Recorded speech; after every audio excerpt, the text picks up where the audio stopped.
Want to play roulette? Here's a tip. European roulette has a lower house edge than American style. The lower the house edge, the better shot you have at winning. Most online casinos offer European roulette. So, if I were you, I'd get spinning. Now, go get lucky. See you in Las Vegas. Let's get lucky. This is the moment every fan waits for. The countdown's over. The road to kickoff has begun.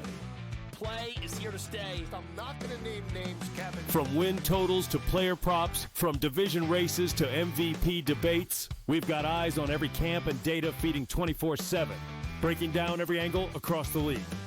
Every pick, every edge, every line that matters. SportsGrid. Your road to kickoff starts now. You know, out of 30 teams, Gabe, only 10 have a winning record against left-handed pitchers. 10-19, and there's one team that's 12-12. See, I think it's the Yankees. Yeah. See, I didn't know the exact number, Scott, but I would have, I knew where you were going with this.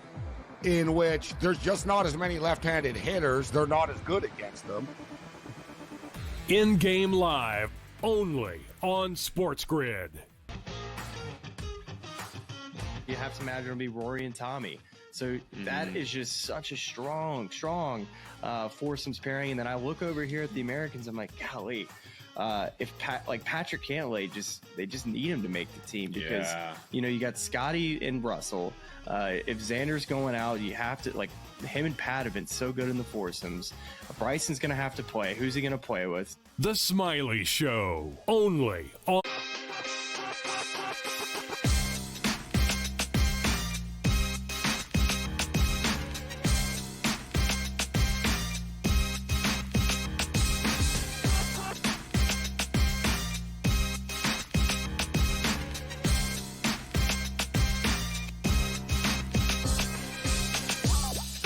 It's game time. Decisions couldn't be more in the mix on a Tuesday with you on SportsGrid, as we've got 90 minutes to make it happen here with a baseball board that is calling your name. It starts in 3 minutes. Orioles, Mariners, the red hot Seattle Mariners trying to gain and gain and gain on the Houston Astros. The Astros yesterday were able to make it a full game deficit as they upset Garrett Crochet and the Boston Red Sox in our main event. Tonight's main event, an obvious choice as we go to the best team in baseball struggling to be booked as a favorite against one of the worst teams in baseball. That could only mean one thing. It's the Milwaukee Brewers against Paul Skeens. Paul Skeens has a chance, though, to climb that win up to 500. He's 7-8 right now. He did win his most recent outing. In fact, Paul Skeens has a win in 3 of his 4 starts since the All-Star break.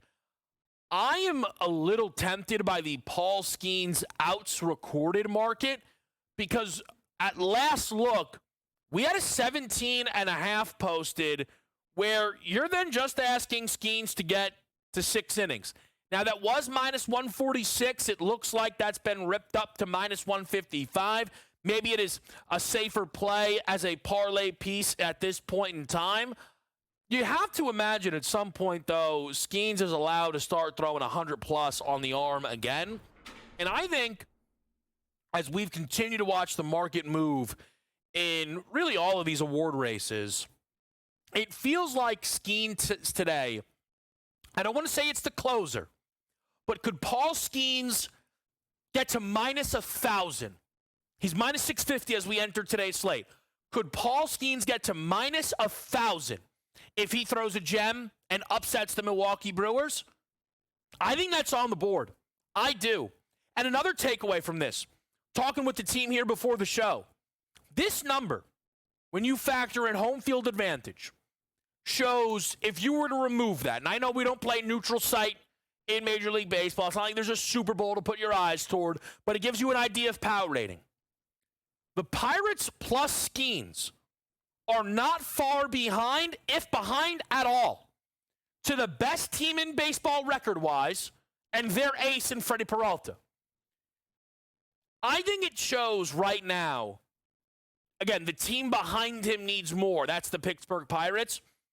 I think we're seeing from the books, though, that they do believe Paul Skeens is the pound-for-pound best pitcher in the league. Above Wheeler, above Skubal, above Crochet, Skeens is that guy. And, you look for spots to fade.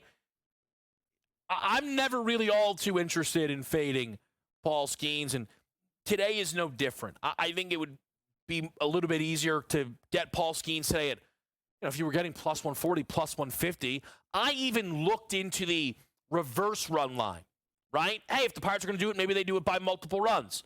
The 3 games that they have won since the All-Star break, 3-0, 6-0, 7-0. So you could chase under a half run for the Brewers and look for that 0 spot, right?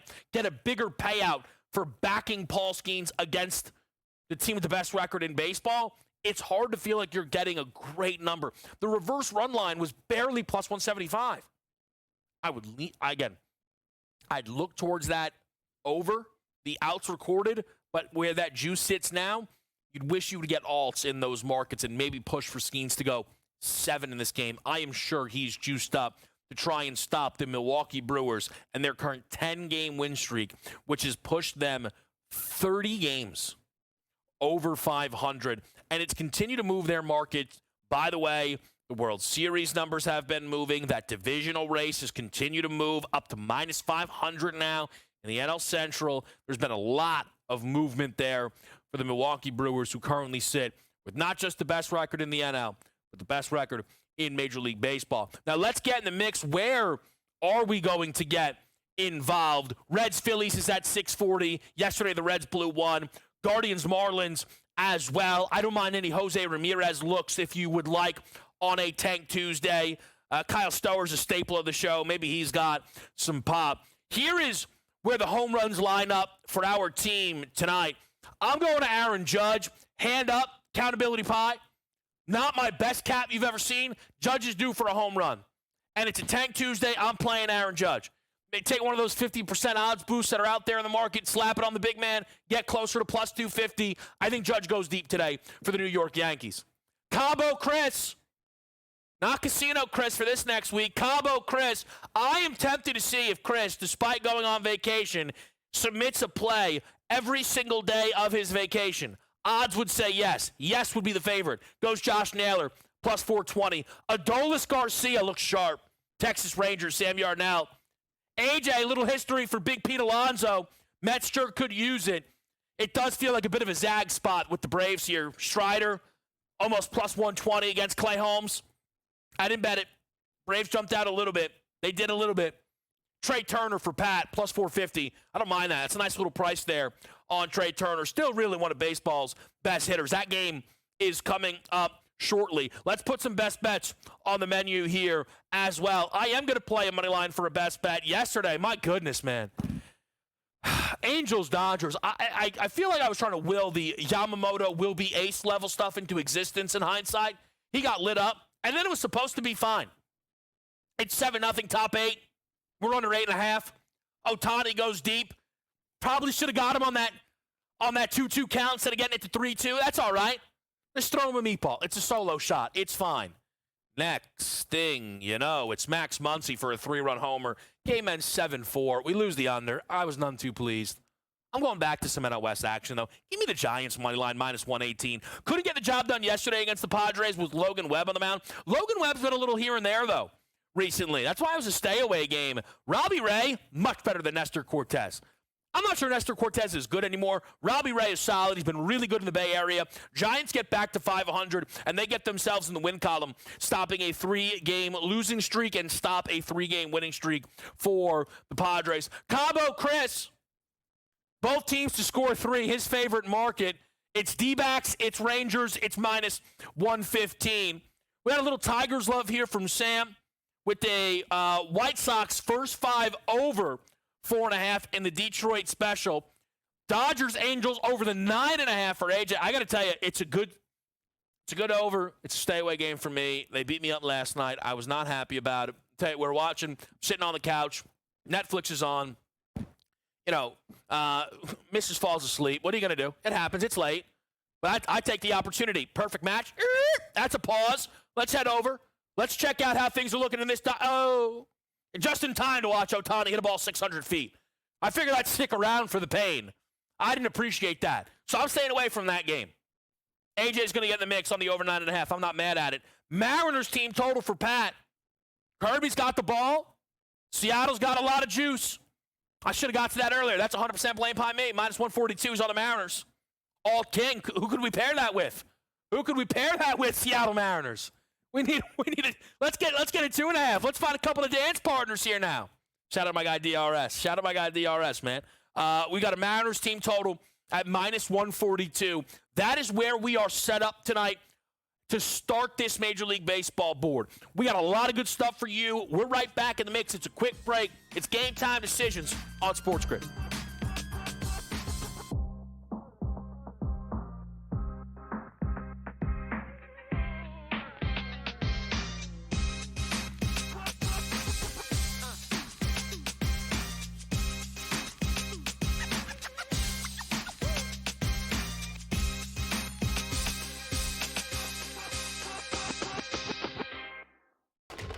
Enter into the magical world of McLuck.com, where even the smallest of spins can win real cash prizes. Adventure into over 1,000 of the best Vegas-style slot games. So what are you waiting for? Unlock your free welcome offer today. Join the fun where winners play and players win.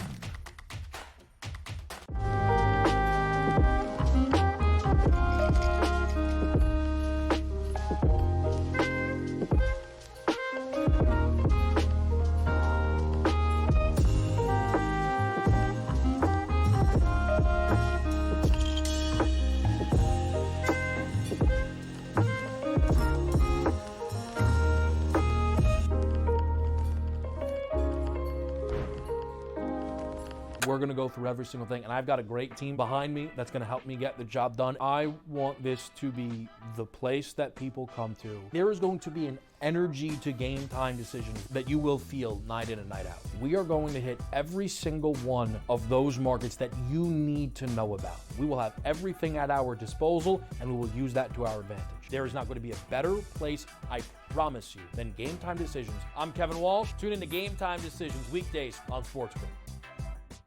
This is the moment every fan waits for. The countdown's over. The road to kickoff has begun. Play is here to stay. I'm not going to name names, Kevin. From win totals to player props, from division races to MVP debates, we've got eyes on every camp and data feeding 24/7, breaking down every angle across the league. Every pick, every edge, every line that matters. SportsGrid. Your road to kickoff starts now.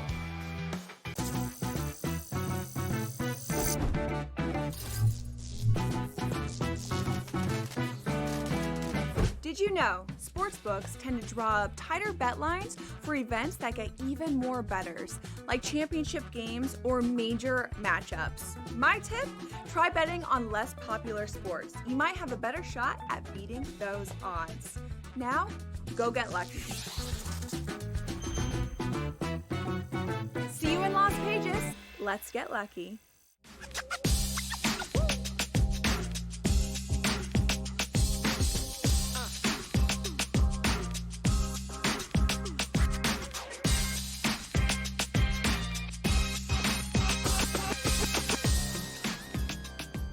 Back with you right here on SportsGrid. Game Time Decisions tonight. Major League Baseball board off and running. Mariners already on the board. Let's go, Pat. Sharp look. Is that 4.5 live? I mean, this guy's all on it. I like what we're seeing here. Naylor with an RBI already, too? All right, not bad. We're in motion. Okay? We're tracking it all. We're with you right here on Game Time Decisions. Let's get over to the WNBA tonight. We're going to have Coach James Young stop by, and Coach has been doing an excellent job keeping the pulse of everything going on in the W. The Betting Above the Rim podcast has been awesome, and I can't wait to get Coach's thoughts on the Rookie of the Year race. We have Fever Wings tonight, and Paige Beckers is going to play. It's reflected in the number. You have to be very careful these days with Dallas Wings games. Paige is not playing consistently, yet is their best player. Now, this 9.5 number, maybe you're not betting the W nightly, okay? You're trying to read the room. What's happening here? Still no Caitlin Clark, but no Enrique Gumbawale either on the Dallas side of things. So that starts to really then open things up for Paige Bueckers to have a big night tonight. Because she's going to be out there solo. We still see up-tempo games from the Indiana Fever as they've gotten, I think, a little bit more accustomed to playing in the absence of Caitlin Clark. And Bueckers tonight, in her more recent outing, scored 17. That snapped a 4-game streak of 20-plus. You add in the fact that there is no Enrique, this could be a 25-point game potentially for Paige. Maybe better. My take is Paige could use a game like that. Not just like a 22 and a loss. I think it would go a long way for Paige, quite frankly. Pull off an upset here. This is an ESPN game. Because I do not think Paige Bueckers is right now runaway style in the Rookie of the Year race. Now, interestingly enough, we have seen the odds that have been up for most of the season on FanDuel pulled. And maybe they've pulled them because they believe the race is over. And it's Paige by a lot. I think it's also on the board they've pulled them because it's a tough thing to book. Paige Bueckers has so far been the most noteworthy by a lot player in this class. And the 18.5 points per game has been fantastic. But I would push back that Paige has been the most impactful player so far in this rookie class. I would at least give Sonia Cintron some consideration. The Washington Mystics at 14-7, coming off of a win against Dallas, where I would argue Sonia Cintron outplayed Paige. Cintron had 18, 5, and 6 on 7 of 10 shooting and was a plus 17 to Paige's 17, 3, and 3, where she was 5 of 9 from the floor and a minus 14. Each played 32 minutes. I think Cintron was better.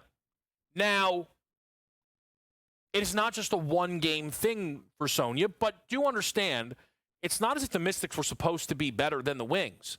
Cintron has played 6 more games, and that has led to her making a bigger impact throughout the season. She has a higher win share. Her win share per 48 is actually higher than Paige's as well. She doesn't score as efficiently, she doesn't score as much, but she has been much more efficient this season than Paige. And why I think this is worth keeping an eye on if the market reappears. Dallas's season is long over, okay? The Wings are closer, record-wise, to Connecticut at the bottom, worst record in the WNBA, than they are to the Washington Mystics.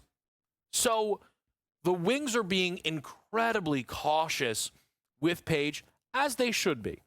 She's played 25 games so far of the possible 32. We have about 10 games left then for Dallas. If she plays half of those games and Sonia Cintron goes out there and plays every single game for the Mystics, I think that needs to be taken under consideration. I do.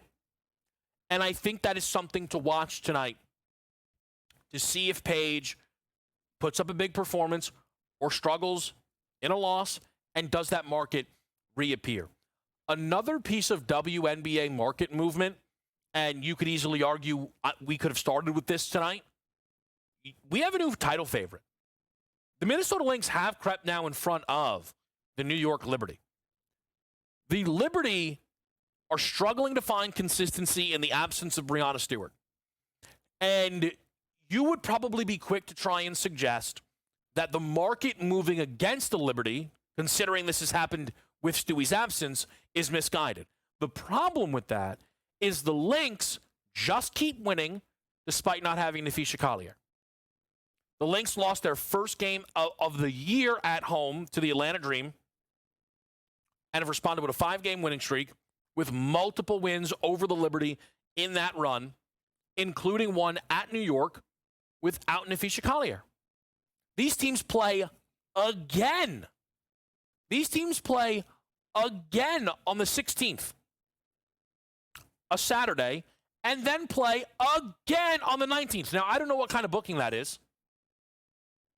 I don't know what that is to have the 3 consecutive games. I don't know if we're, it's the all-time, you get like, oh, is this a Super Bowl preview? Is this an NBA Finals preview?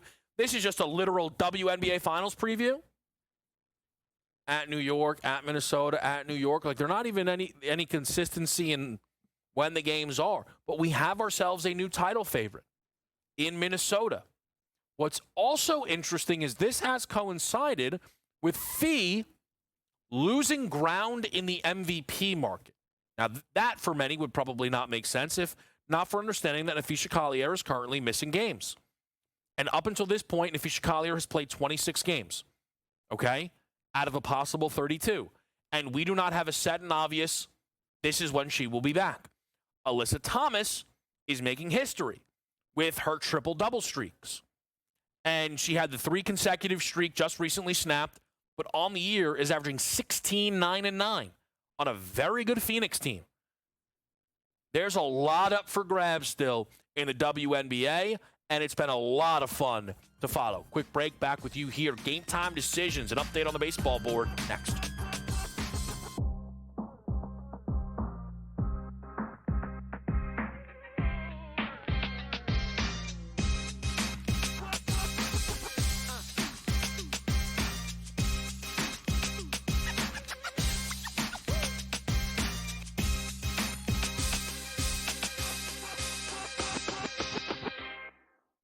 This is the moment every fan waits for. The countdown's over. The road to kickoff has begun. Play is here to stay. I'm not going to name names, Kevin. From win totals to player props, from division races to MVP debates, we've got eyes on every camp and data feeding 24/7, breaking down every angle across the league. Every pick, every edge, every line that matters. SportsGrid. Your road to kickoff starts now. While we're talking about some good high-end options, it's pretty pedestrian once you get through about 25 or so running backs. And so you got to be so much more mindful that the cliff does take place in your draft at running back, much more so than it does at wide receiver, where there are 40, 45 options that you could talk yourself into having pretty good seasons this year. Fantasy Sports Today, only on SportsGrid. I was that confused trying to figure out why Cameron Young isn't as good as he should be, because we've seen all the flashes. Like at some point of his career, he's been elite at something. Like he's been elite at putting this year. He's been an elite iron player. He's been an elite driver of the golf ball.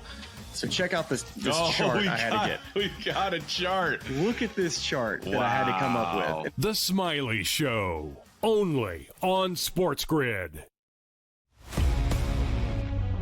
An HRR, parlay, a combo that you want to do. I generally prefer away teams and players that hit at the top of the lineup or in the top half, just because you are guaranteed just that extra plate appearance here or there. How many times, throughout the season, I've been like, listen, if this guy gets on, he will have one more at bat in the 9th inning. And if he doesn't get there, he doesn't get there. If you just take them that's place higher, they're going to be in a spot to cash that bag. Pro Baseball Today, only on SportsGrid.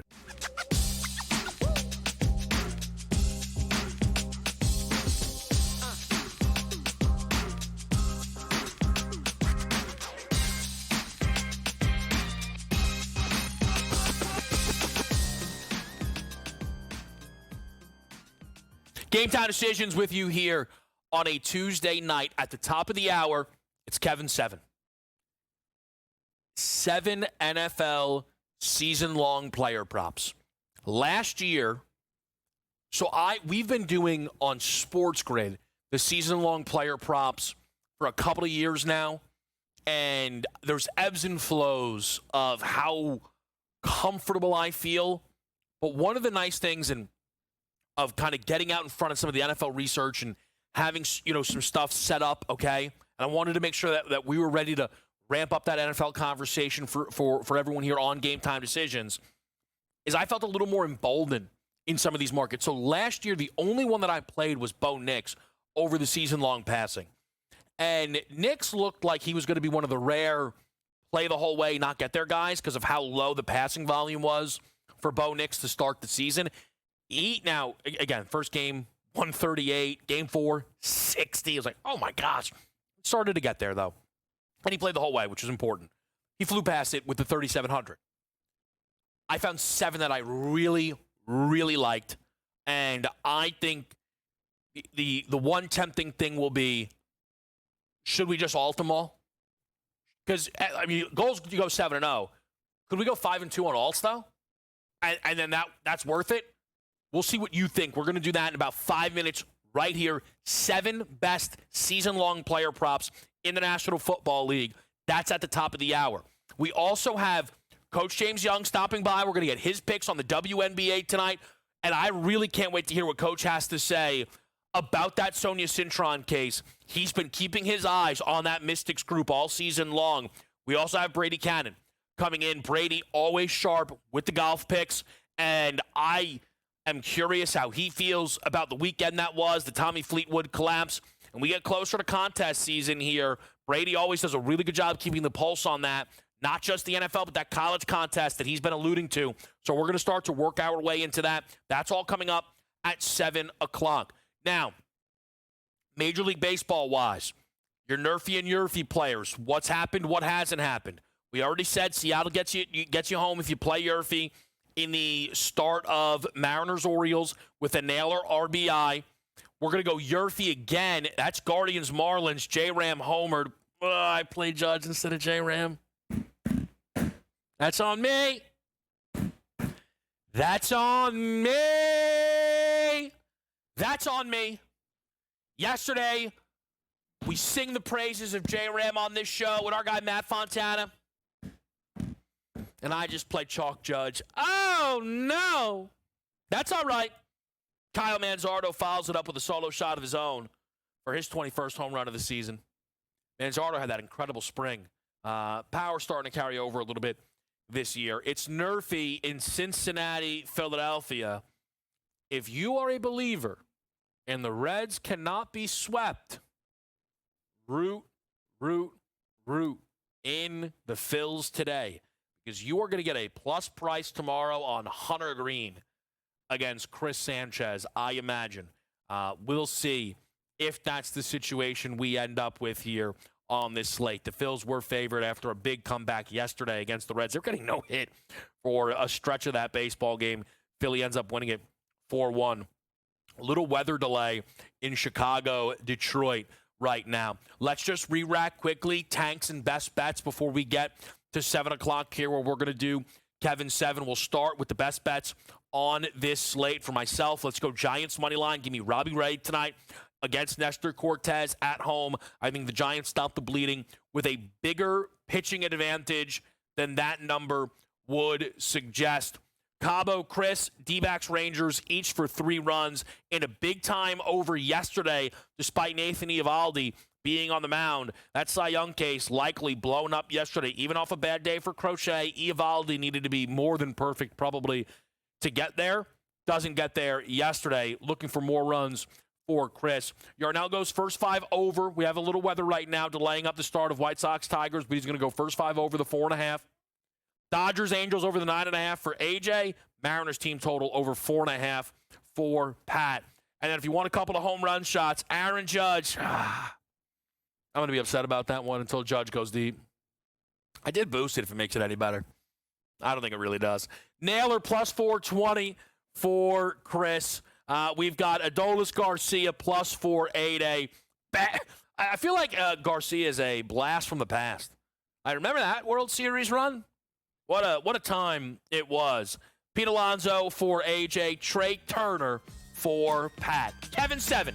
7 best NFL season-long player props next.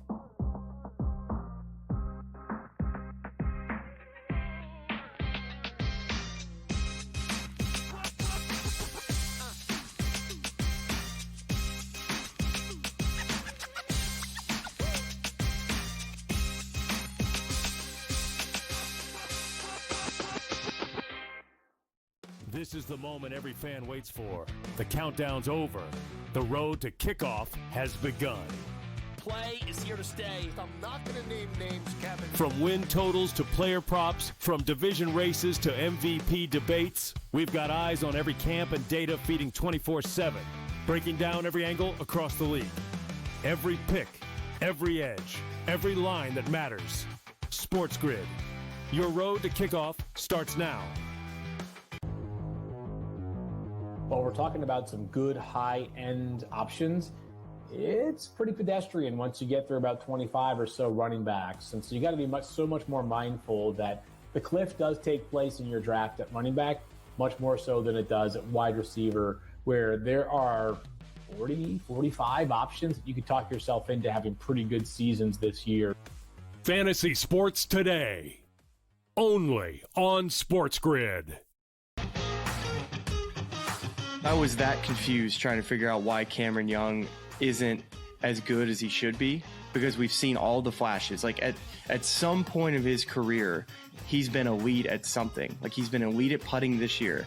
He's been an elite iron player. He's been an elite driver of the golf ball.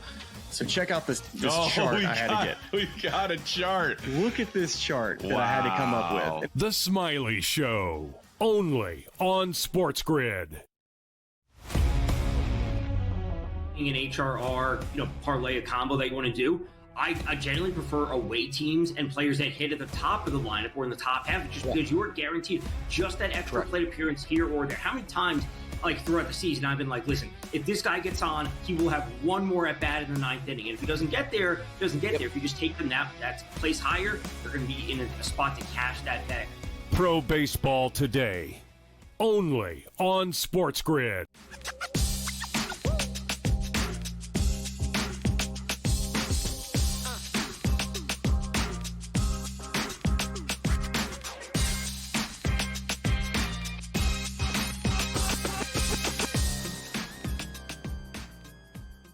Live here on SportsGrid, it is Game Time Decisions with you on a Tuesday night. I'm Kevin Walsh, and it is time for Kevin's 7.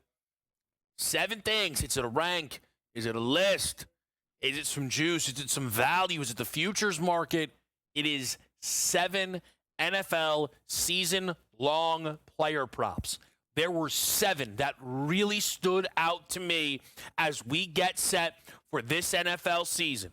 And I almost wanted to try and rank these from 1 through 7 favorite. I couldn't. Truly. I really, really like all of these. The one thing I will let people know, and I know I'm about to give you 7 overs, okay? A lot of the numbers they feel light because it is so live for injury to blow you up on a season-long number. Because it's not on a per-game basis, right? You want to find guys that you don't think are going to creep through. They're going to smash these numbers. And I really believe we have 7 smashes. Like, if these guys miss multiple games and play poorly, can still get home, play the whole way, smash. Miss 2 games and play well, smash. And that starts with the reigning MVP. And I know I just said I maybe can't find a favorite, but if you push me, it's probably Josh Allen. Over the 3,750.5 passing yards. Josh, last year, missed this by 20 yards, snapping a 4-year streak of at least 4,200 passing yards. And in order for that to happen, 20 yards, Josh sat out week 18. He came in for a knee to keep a streak alive. Had 6 games without 200 passing yards, rare, and 3 games without 150 passing yards, and that's not including week 18. He had 5 such games in the 4 years prior. He had 3, all in one season. The offensive line is still strong. They will likely need him to throw more. I think he will want to throw more, and I think he has more around him. Another year better Khalil Shakir. Another year better Dalton Kincaid. Another year better for Keon Coleman. If one of those guys pops and the others just continue to trend, Josh Allen can beat this by 1,000 yards.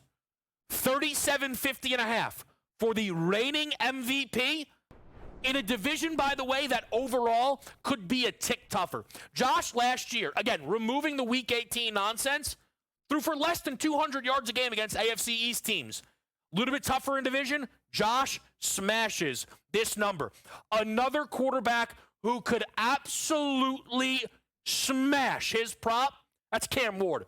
3,200.5 for the number 1 overall pick. On a 17-game basis, that is 188.3 yards per game. So if Cam Ward, on a Tennessee Titans team that profiles to lose a ton with a bad secondary that'll be in a ton of shootouts, just plays 17 games, he rips through this. If he plays 15 games, it's 213.5 yards a game, which I think is pretty solid. The only quarterbacks who appeared in 14 games to not get through this were Bryce Young and Jalen Hurts. And the Eagles historically weren't throwing the football, and Jalen in one of those games was knocked out right away with an injury against Washington, and Bryce Young was in and out of the lineup for Carolina, and they were historically awful. Caleb Williams last year was the low man for guys who played in 17 games, and it was 35-41 for Caleb. Cam Ward stays healthy. Cam Ward flirts with 4,000 passing yards on Tennessee. Those are my 2 favorites in the quarterback room. Now 2 wide receivers. Jalen Waddle over the 925.5 receiving yards. I've been talking about this fantasy fever. It's going to start to seep into the Jalen Waddle draft position. Jalen Waddle, last year, first time he doesn't clear 1,000 in his career. Was well under at 744, missed a couple of games. We know how much time Tua missed. But I think there is a big uptick in opportunity here for Jalen Waddle. Under the radar is the Jonnu Smith exit, with the replacement being a retired rapper in Darren Waller. Jonnu Smith finished last season with 111 targets. He led the Dolphins with 88 receptions. There's a lot more work to go around. I'm not sold Tyreek Hill is going to be on the Dolphins for the full 17 games. That's another bump for Jalen Waddle. And then you just factor in that Waddle, again, through healthy seasons and Tua being around more, had been a 1K guy. This is a clear and obvious bounce-back spot if I've ever seen one. I think Jalen Waddle has an opportunity to end up the lead wide receiver on the Miami Dolphins, simply because all these other guys could be gone, are gone. Heck, we'll see if these markets appear. Jalen Waddle has an opportunity to lead the AFC East in receiving yards. Is that hot enough for you? Give me the 925.5 on Waddle. Same number, easier case to make. Because if I can make the case for Waddle, how can I not make the case for DK Metcalf? Are you kidding me? Metcalf finished with 900 yards in his rookie year and has been over this in 5 straight, despite missing multiple games last year.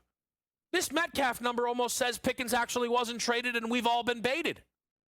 The competition for targets is Jonnu Smith.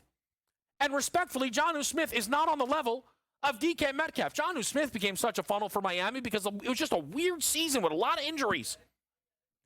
DK Metcalf is the number 1 wide receiver for Aaron Rodgers, who kind of had a couple of 1,000-yard guys on his team last year, and Garrett Wilson, who got to 1,000, and Devontae Adams was on pace for 1,000 if he played a full year with the Jets.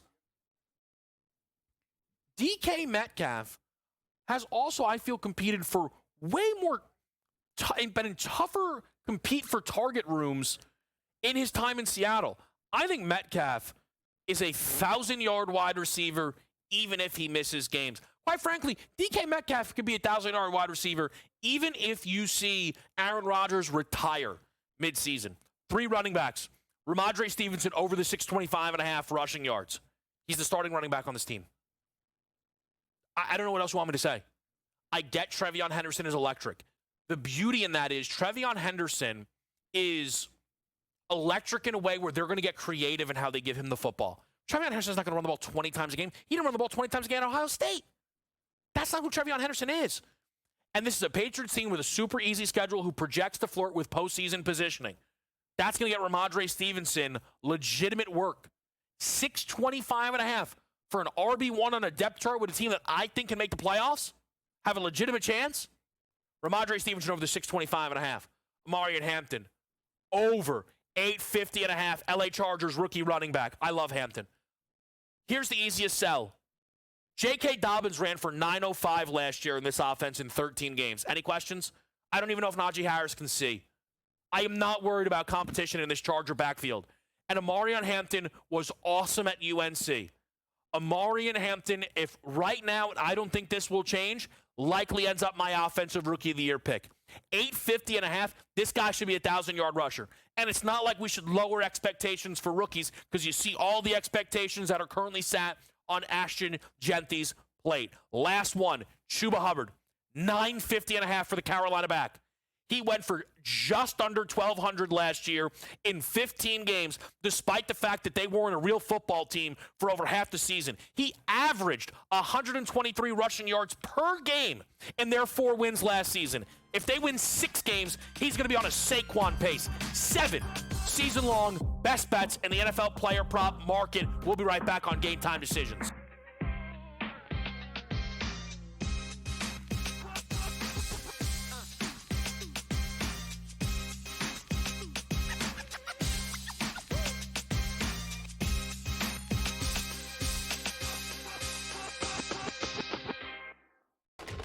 Enter into the magical world of McLuck.com, where even the smallest of spins can win real cash prizes.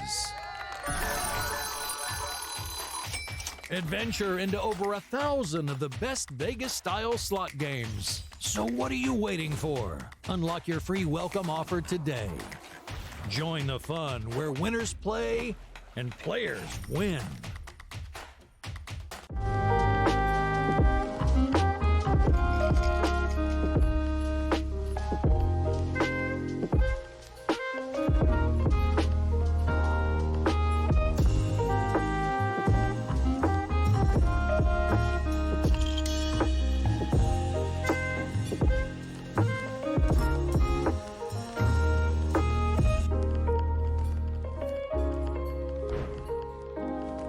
We're going to go through every single thing, and I've got a great team behind me that's going to help me get the job done. I want this to be the place that people come to. There is going to be an energy to Game Time Decisions that you will feel night in and night out. We are going to hit every single one of those markets that you need to know about. We will have everything at our disposal, and we will use that to our advantage. There is not going to be a better place, I promise you, than Game Time Decisions. I'm Kevin Walsh. Tune in to Game Time Decisions weekdays on SportsGrid. This is the moment every fan waits for. The countdown's over. The road to kickoff has begun. Play is here to stay. I'm not going to name names, Kevin. From win totals to player props, from division races to MVP debates, we've got eyes on every camp and data feeding 24/7, breaking down every angle across the league. Every pick, every edge, every line that matters. SportsGrid. Your road to kickoff starts now.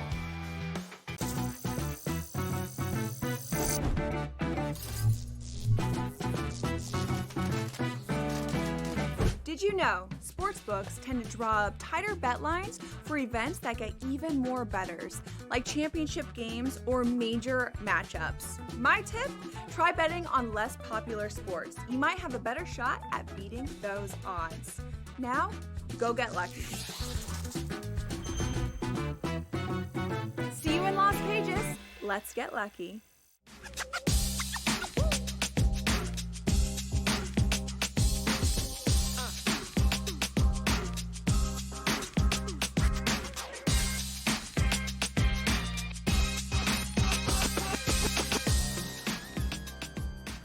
With you right here on SportsGrid, it is Game Time Decisions, and the Major League Baseball board is off and running. We'll update you on some of the first inning results in just a little bit, but the WNBA board is calling our name, so no one better to talk to than Coach James Young, JY, with us here on Game Time Decisions, host of Betting Above the Rim podcast.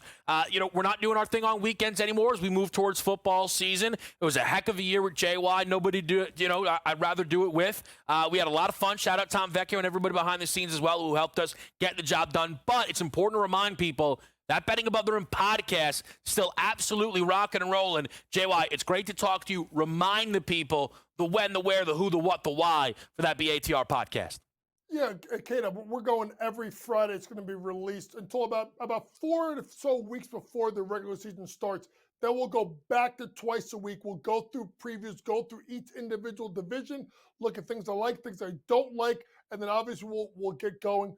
Obviously, and then obviously during the year you'll catch me on Game Time Decisions, and we're going to try something new with the Betting Above the Rim podcast before the season starts. A little bit of we call it, it's like crunch time with coach, where it's almost like the end of PTI, where I kind of give my takes. I got 24 seconds, and I'm either going to get a swish, I may get a brick, and who knows, I may talk too much, and I may get a violation.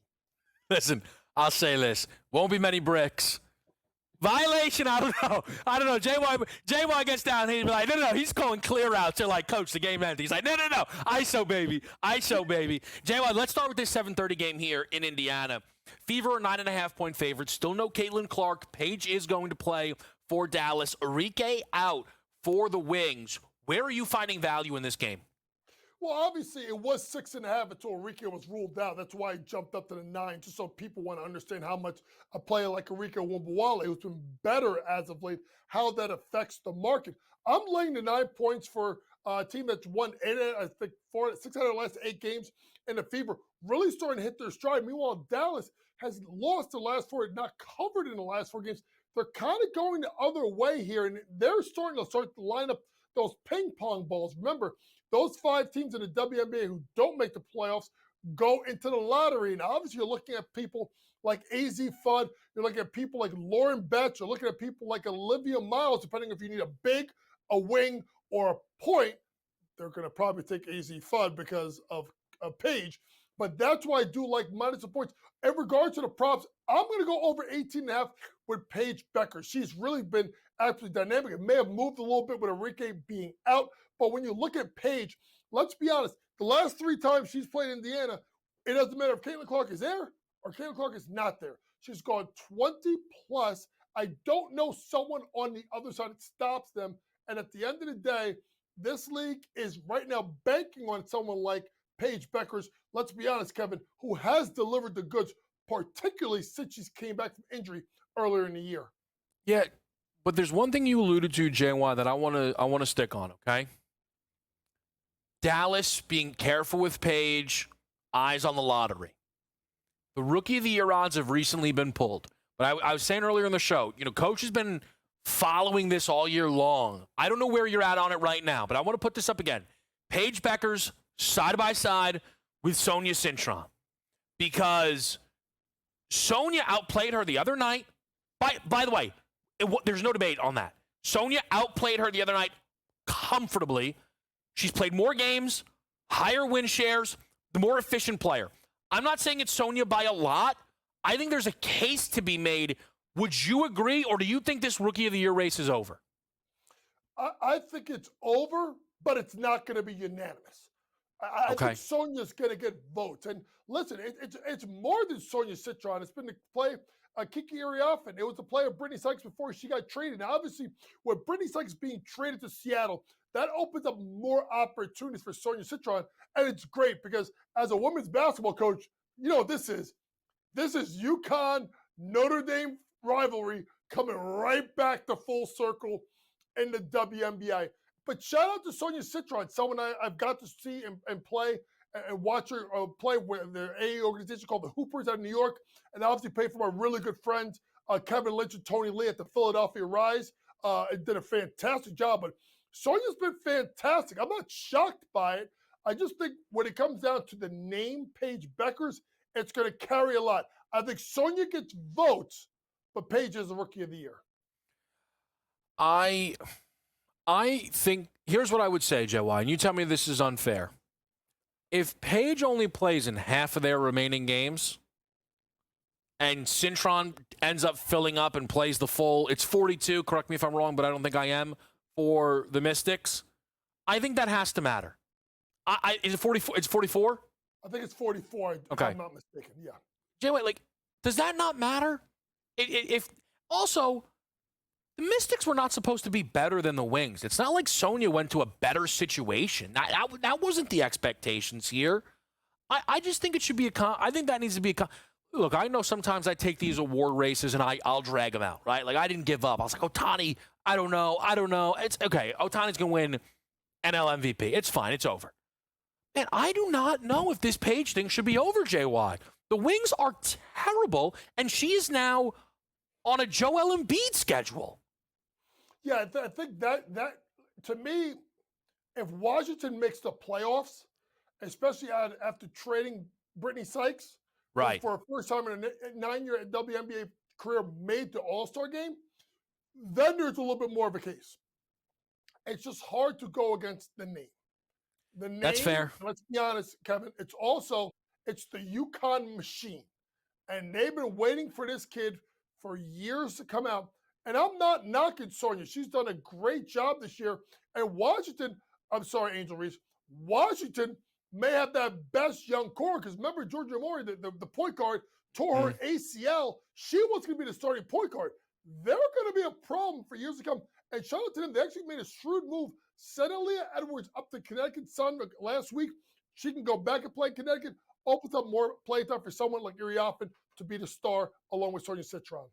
Here's the one thing, and we're going to keep Coach James Young around. I want his thoughts tonight on the New York Liberty and the LA Sparks and the new WNBA title favorite. Both of these girls might be lucky that Dominique Malanga just started to get real tick for the Seattle Storm. We're going to take a quick break. Be right back with you here on Game Time Decisions.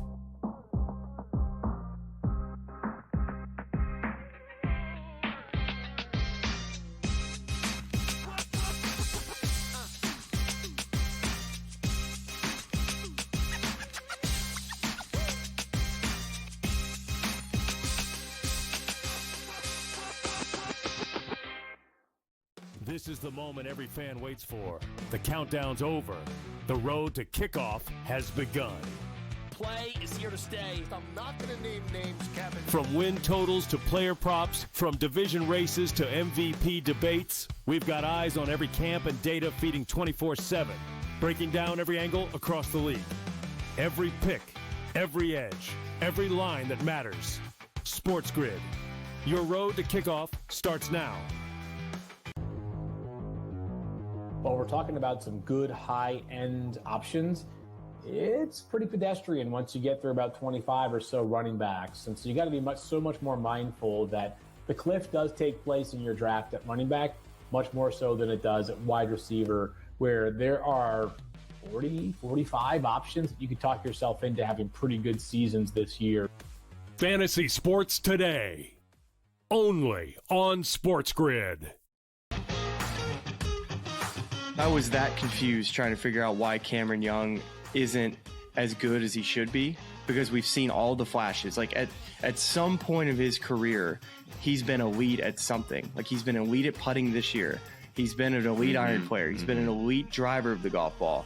So check out this chart I had to get. We got a chart. Look at this chart that I had to come up with. The Smiley Show, only on SportsGrid. An HRR, parlay a combo that you want to do. I generally prefer away teams and players that hit at the top of the lineup or in the top half, just because you are guaranteed just that extra plate appearance here or there. How many times, throughout the season, I've been like, listen, if this guy gets on, he will have one more at bat in the ninth inning. And if he doesn't get there, he doesn't get there. If you just take them that place higher, they're going to be in a spot to cash that bag. Pro Baseball Today, only on SportsGrid.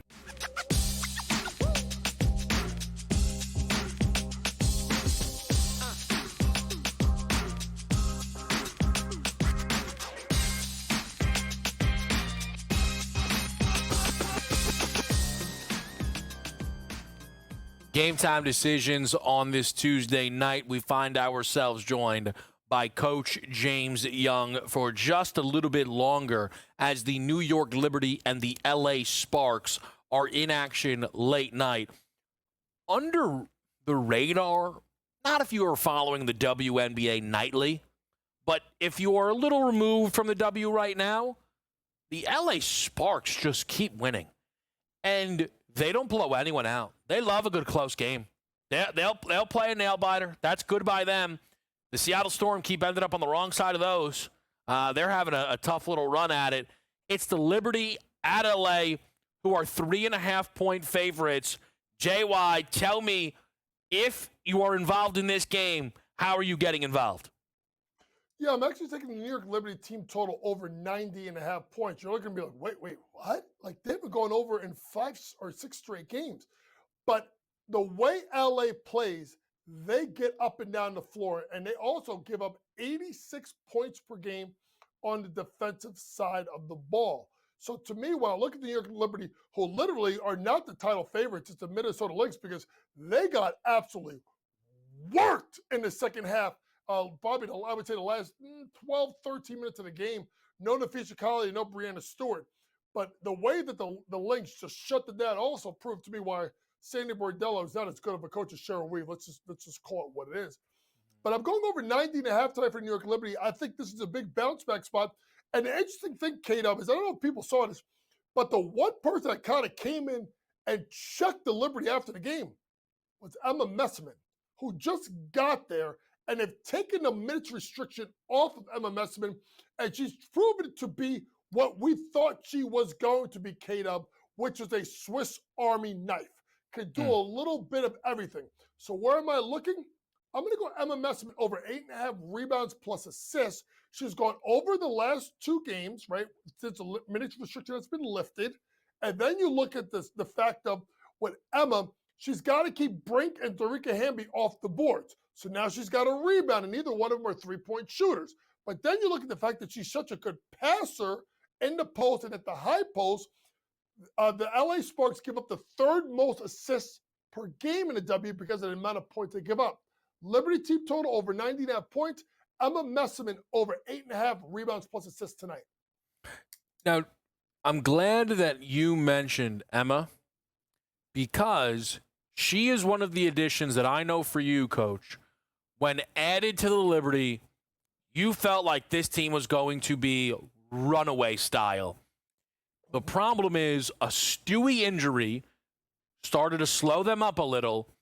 And when paired with Minnesota losing Nafisha for a little bit, but still winning, we have a new WNBA title favorite in the Minnesota Lynx. I'm sure you're on top of this. I'm curious how you feel about the market moving with the Lynx as the new title favorites.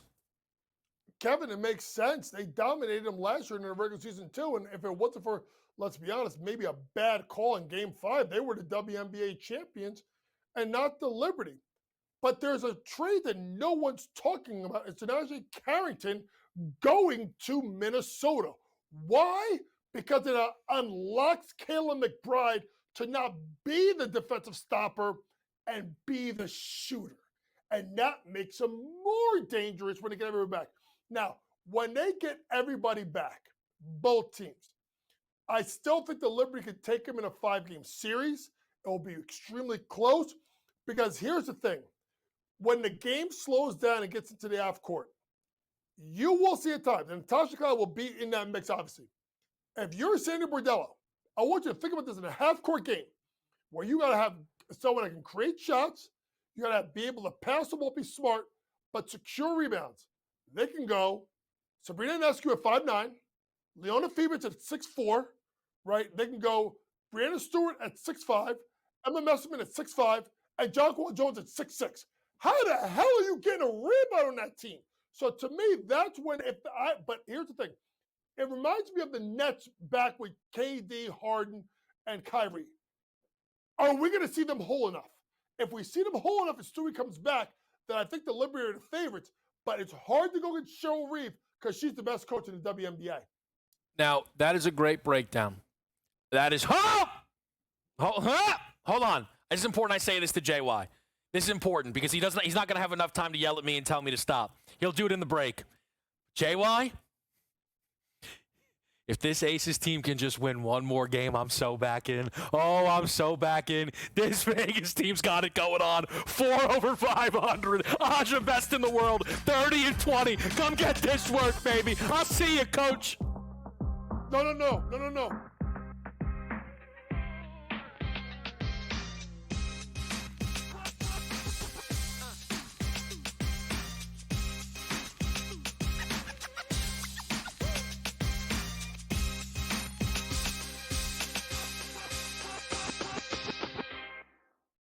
This is the moment every fan waits for. The countdown's over. The road to kickoff has begun. Play is here to stay. I'm not going to name names, Kevin. From win totals to player props, from division races to MVP debates, we've got eyes on every camp and data feeding 24/7, breaking down every angle across the league. Every pick, every edge, every line that matters. SportsGrid. Your road to kickoff starts now.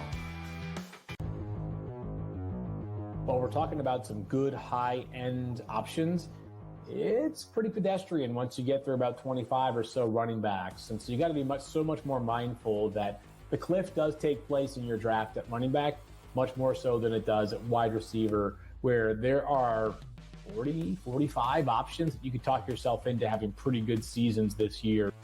Fantasy Sports Today. Only on SportsGrid.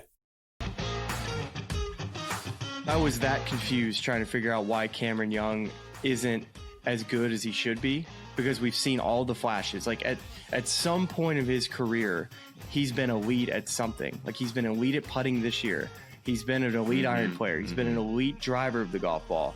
So check out this chart I had to get. We got a chart. Look at this chart that I had to come up with. The Smiley Show. Only on SportsGrid. An HRR, parlay, a combo that you want to do. I generally prefer away teams and players that hit at the top of the lineup or in the top half, just because you are guaranteed just that extra plate appearance here or there. How many times, like throughout the season, I've been like, listen, if this guy gets on, he will have one more at bat in the ninth inning. And if he doesn't get there, he doesn't get there. If you just take them that place higher, they're going to be in a spot to cash that bag. Pro Baseball Today. Only on SportsGrid.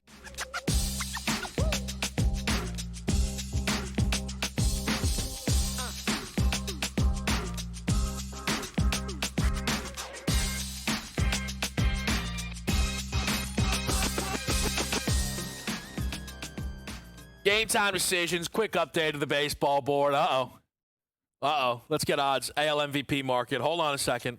Minus 175. You knew it was going to move a little bit. Aaron Judge finally hits a home run. First time since he returned from an injury. Looks like I should have just put Judge and Ramirez together, if only it was so simple. It is 3-0 Guardians. It is actually one apiece now in the Yankees-Twins game. We have 3-0 Cincinnati. They jumped over Philly in that one. Toronto up a run on the Cubbies, as that game was a Yerfie. Atlanta up on the Mets early. I wouldn't be surprised. Things are not going great in Queens right now. Not going great. We'll keep our eyes on it all. But we will also get you ready for more playoff golf. And to do that is one of the absolute best in the business, our guy Brady Cannon. It is always a treat to talk to Brady around these important golf events. And sometimes we get right into what we have this week. But sometimes the week before requires me to probably either talk about someone's greatness or someone's heartbreak. And unfortunately, it is the latter, Brady.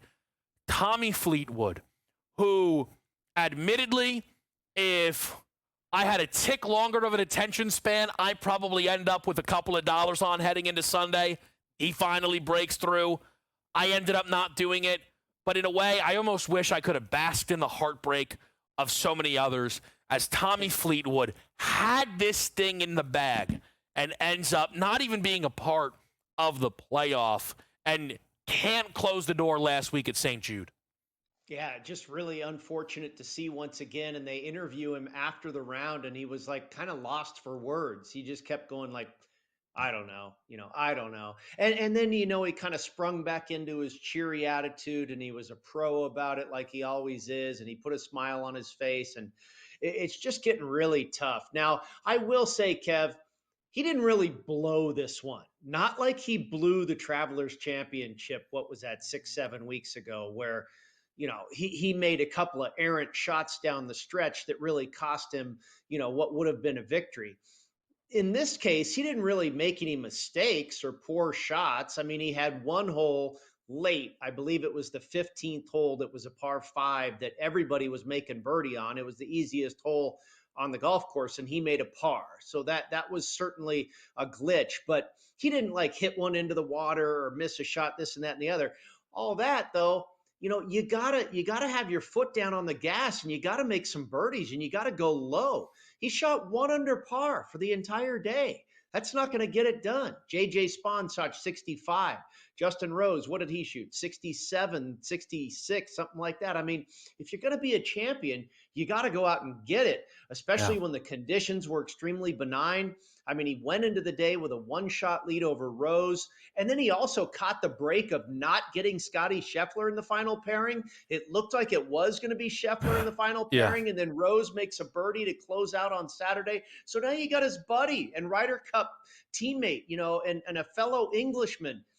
It's set up perfectly for him. But he makes a bogey on his very first hole. It's like, oh my gosh, here we go. Like I say, he didn't really blow it, but he didn't go out and win it either. Yeah, it's one of those, I think, it gets very tough to back guys like this, right? And it was the Rory thing at a lot of these major events, certainly the Masters for a stretch there. Can I just start here quickly, Brady? Because you talk to so many people in the golf space. Is anyone betting Tommy Fleetwood at 20-1 to win the BMW championship after what just happened this past weekend? I almost did. I ended up with, I kind of have a mixed bag this week. I have 4 guys. That I'm betting seriously. And Tommy was probably 5th on my list. And I think sometimes that's a good time to jump on a guy when everybody else wants nothing to do with him. It was kind of like what I did last year with Xander Schauffele going into the PGA Championship. He had just been thumped by Rory McIlroy the week before at the Wells Fargo, and everybody's like, "Oh my God, here we go, Xander again." He choked, he got, whatever. And I said, you know what? This is a perfect time to back him for the PGA because the guy's obviously playing really well and nobody wants anything to do with him. Sure enough, he went on to win. I thought this could be a good time to jump on Tommy, but I don't think the course is perfect for him. Now,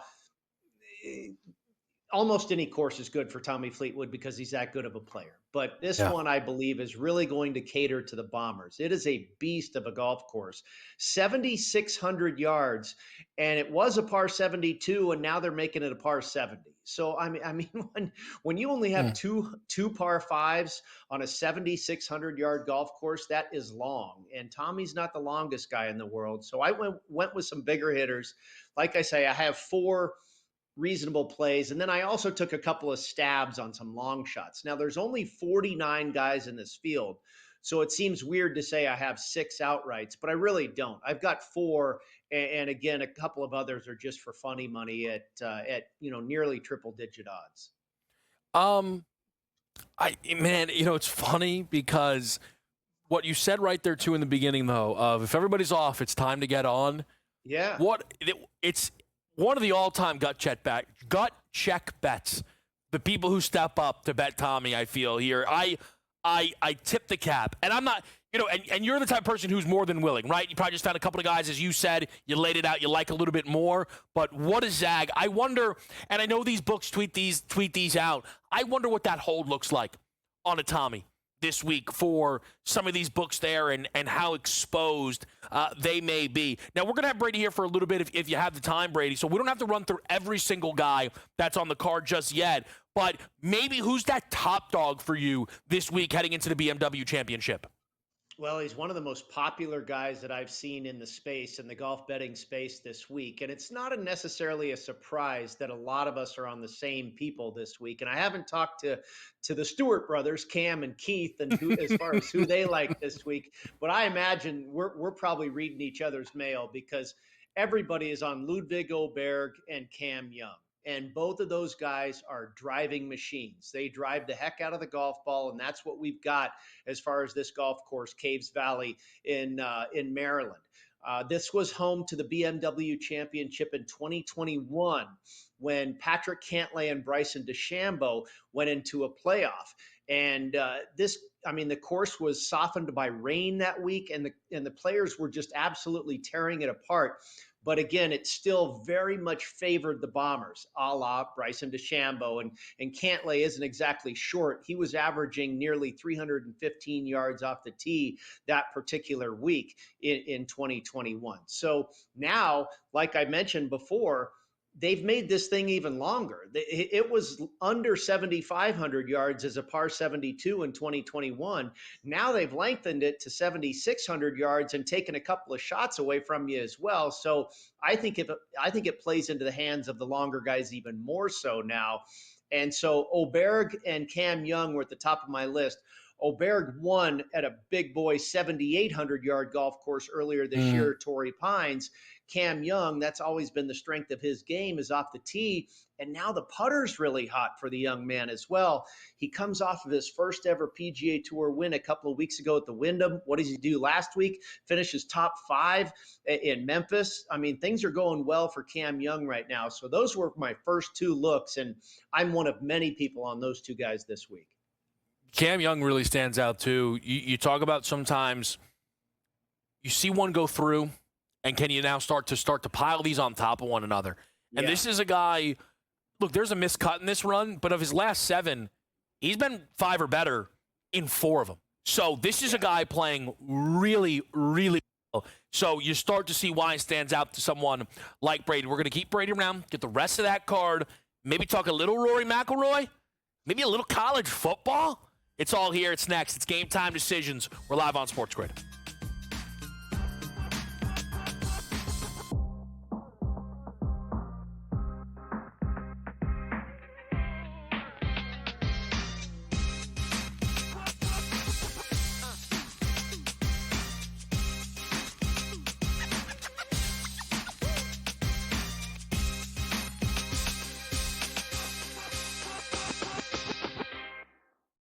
This is the moment every fan waits for. The countdown's over. The road to kickoff has begun. Play is here to stay. I'm not going to name names, Kevin. From win totals to player props, from division races to MVP debates, we've got eyes on every camp and data feeding 24/7, breaking down every angle across the league. Every pick, every edge, every line that matters. SportsGrid. Your road to kickoff starts now. While we're talking about some good high-end options, it's pretty pedestrian once you get through about 25 or so running backs. And so you got to be so much more mindful that the cliff does take place in your draft at running back, much more so than it does at wide receiver, where there are 40, 45 options that you could talk yourself into having pretty good seasons this year. Fantasy Sports Today, only on SportsGrid. I was that confused trying to figure out why Cameron Young isn't as good as he should be, because we've seen all the flashes. Like at some point of his career, he's been elite at something. Like he's been elite at putting this year. He's been an elite iron player. He's been an elite driver of the golf ball. So check out this chart I had to get. We got a chart. Look at this chart that I had to come up with. The Smiley Show, only on SportsGrid. An HRR, parlay a combo that you want to do. I generally prefer away teams and players that hit at the top of the lineup or in the top half, just because you are guaranteed just that extra plate appearance here or there. How many times, throughout the season, I've been like, listen, if this guy gets on, he will have one more at bat in the 9th inning. And if he doesn't get there, he doesn't get there. If you just take them that's placed higher, you're going to be in a spot to cash that back. Pro Baseball Today, only on SportsGrid.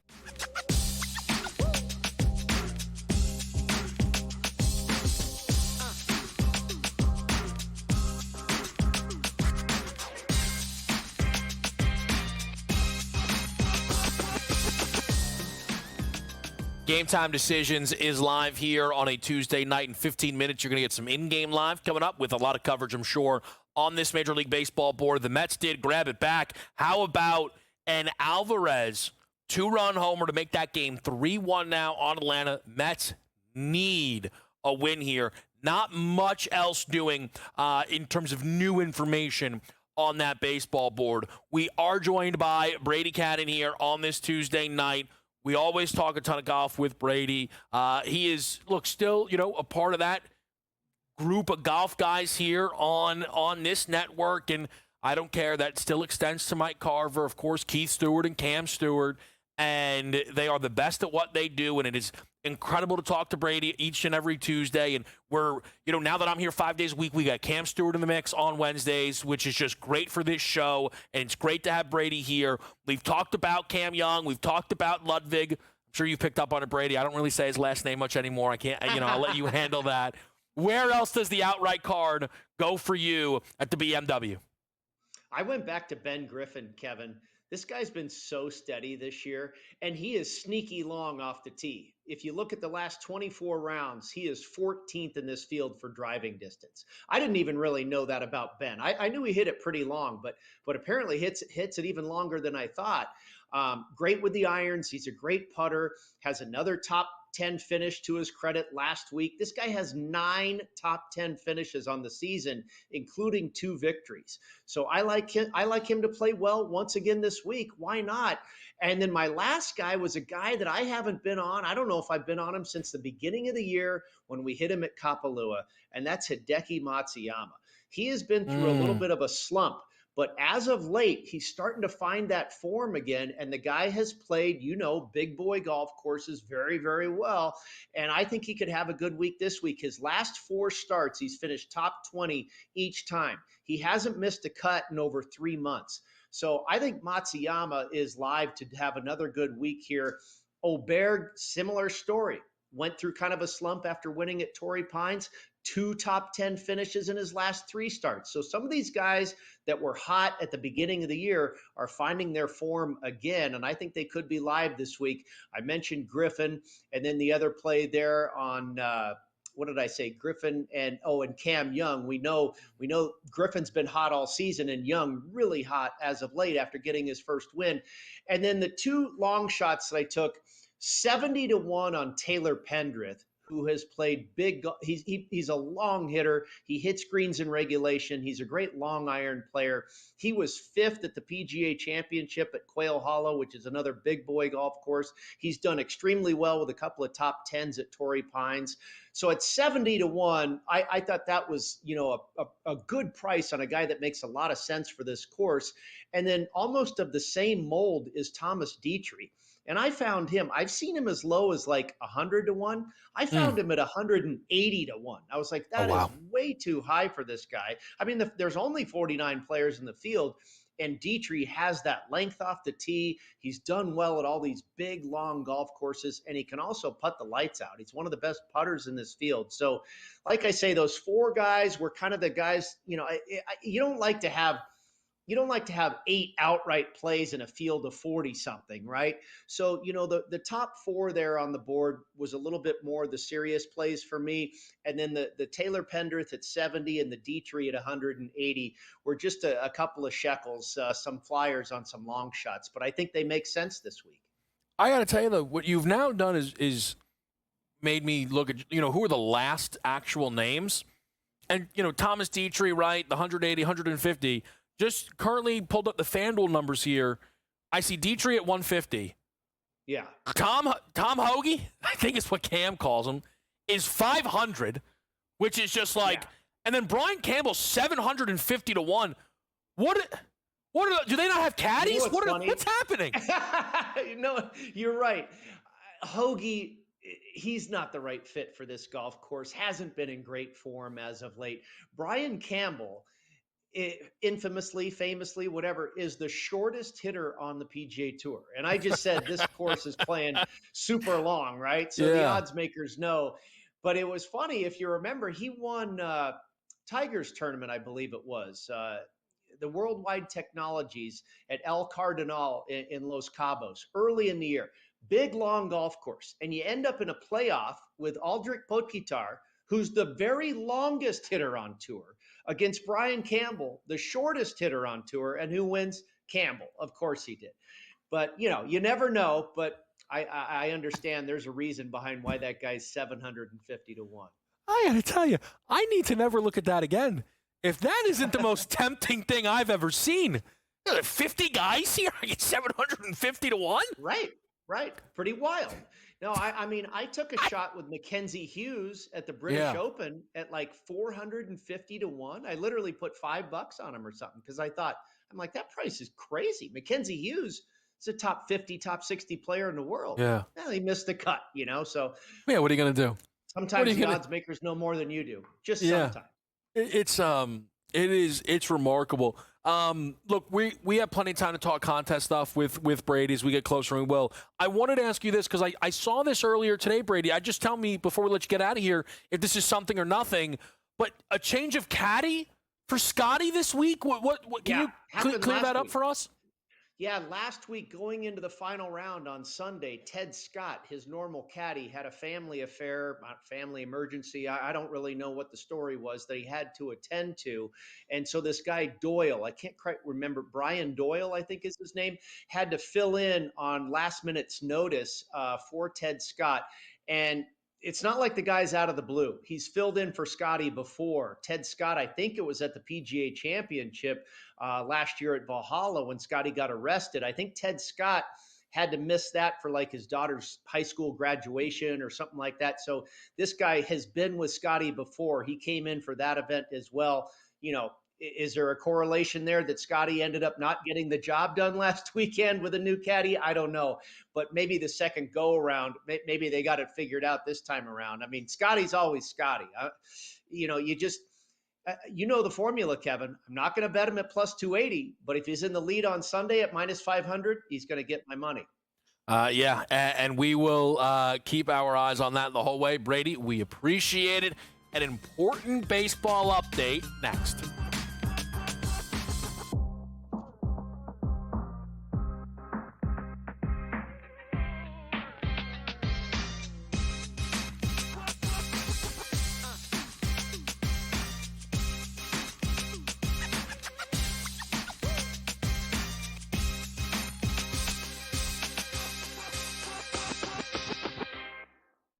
This is the moment every fan waits for.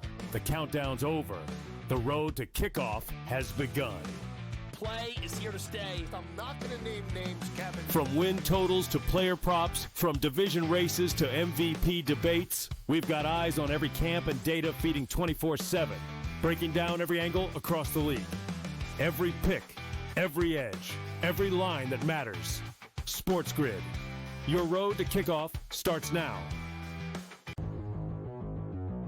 While we're talking about some good high-end options, it's pretty pedestrian once you get through about 25 or so running backs. And so you got to be so much more mindful that the cliff does take place in your draft at running back, much more so than it does at wide receiver, where there are 40, 45 options that you could talk yourself into having pretty good seasons this year. Fantasy Sports Today, only on SportsGrid.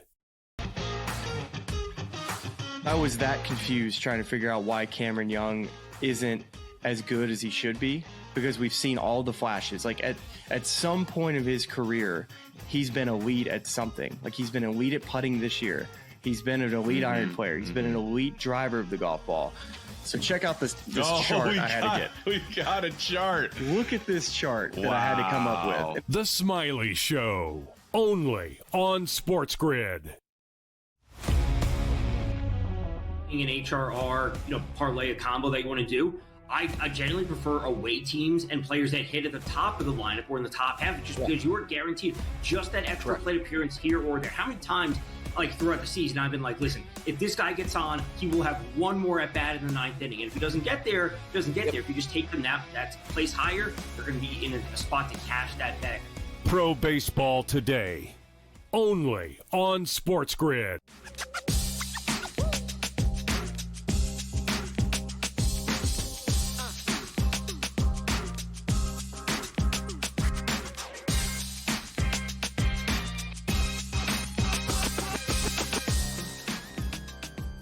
All right, back at the right here, game time decisions. We're going to update your baseball board. It's 4-1 Yankees after Volpe hit a 3-run shot to give the Yanks a nice opportunity to hold serve. Rodon's got the baseball. Yanks, it's kind of that perfect medicine, right? Yanks really could have used someone to punch around, and I'm sorry, Minnesota Twins fans, but knowing the Yankees have really punched around more in recent years, or over actually a long span of time, than the Minnesota Twins. Still 1-0 in Seattle, Baltimore. Still 3-0 Cleveland, Miami, as well as Cincinnati, Philadelphia. Chicago looking like they could strike here against Toronto, with their first two batters getting on against Jose Barrios. Mets up 3-1, as we had mentioned, after Francisco Alvarez hit a 2-run shot as they gain control over the Braves. The most important update, though, on this board comes to us from Milwaukee. Paul Skeens ends up with a 7-pitch at-bat where the ball lands in the seats. Frelick, solo shot, 1-0 Brewers. Incredible, man. This Brewers team, they continue to find a way. And I said it, I don't have regrets on last week's Kevin 7, where I talked about the 7 best teams in Major League Baseball.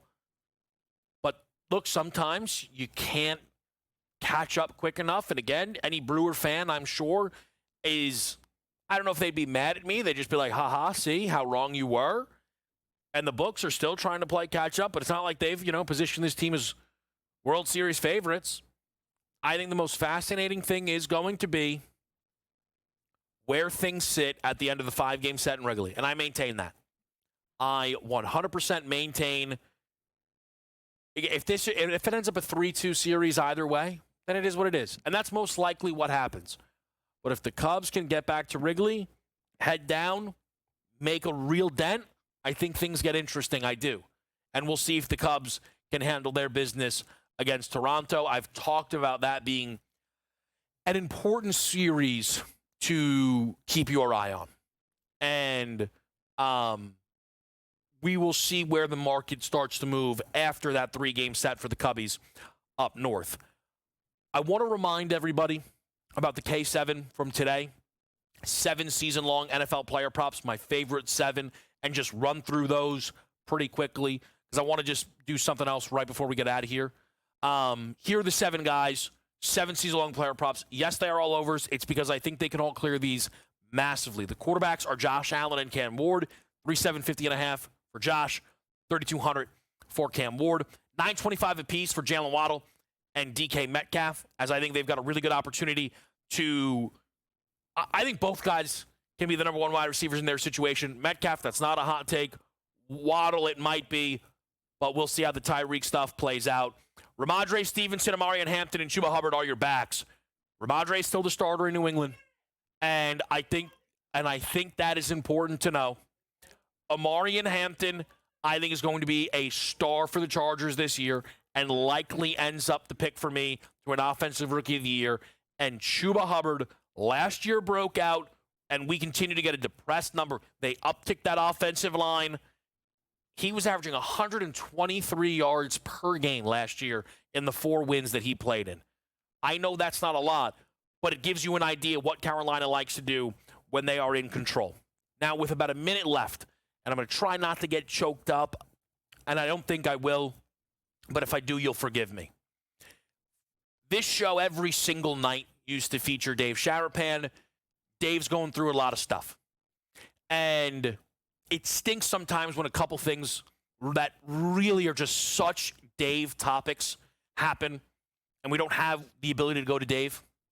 And for those who have watched this show, you sometimes would see me and Dave, and I would be like, hey, Dave, the guy texted me. And he'd light up, the guy.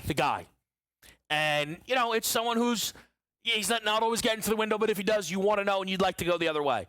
And for the first time in a really long time, the guy texted me. Like a really long time. Like to the point where the guy acknowledged I'm back because it's been that long. And it makes me think about Dave. And I go to Dave's Twitter and it's his birthday. And the chances of that, it's a minimal thing, but it's a thing that matters to me. And I know it's a thing that would have mattered to him. It would have been a perfect birthday gift to Dave. Give Dave a birthday gift, donate to his GoFundMe, and show Consig some support. We'll be back tomorrow. Game Time Decisions. In-Game Live is up next.